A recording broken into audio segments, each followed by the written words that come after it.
We've seen some pretty serious knockouts in the last year or two in the UFC. There was one at the Ultimate Fighter. I don't know if you watched that show. Where it was this spinning kick to the head where this guy was just out and he looked really bad. And we've seen a few other, pretty brutal knockouts in the UFC. Do you think we're gonna, in time, see a death in the UFC? And if we do, how is the world gonna respond to that?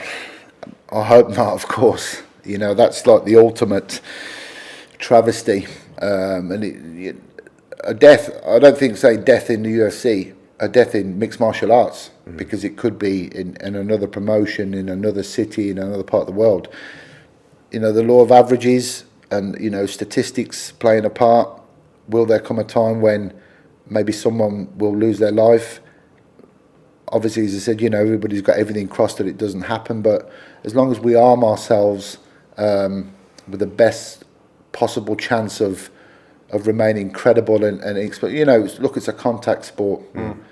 The object of the game is to is to finish your opponent.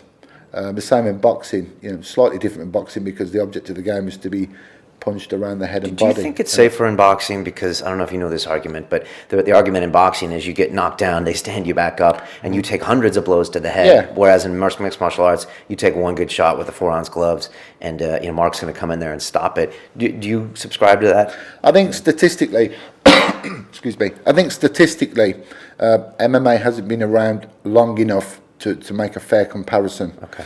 But if you look at the facts, the object of boxing is to punch you in the head and body. That's it. In mixed martial arts, I can punch you in the head and body. I can kick you to the legs, to the arms, to the head. I can clinch. I can take you down. I can submit you. I can wrestle.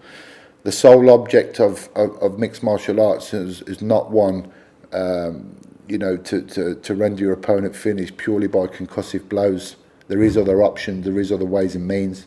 And of course, there's no standing 8 counts in MMA. When you're done, you're done. You're out. Yeah. So that second impact syndrome is removed. But like I said, I think MMA needs to be around a lot longer in terms of running some form of statistical study. But look, it's always been that argument.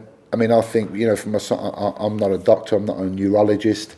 But obviously I have first-hand experience, and with the boxing, you wear bigger gloves, etc. So the argument's there for that, having more of a concussive impact as opposed to a small 4-ounce glove where the impact is, should we say, more superficial.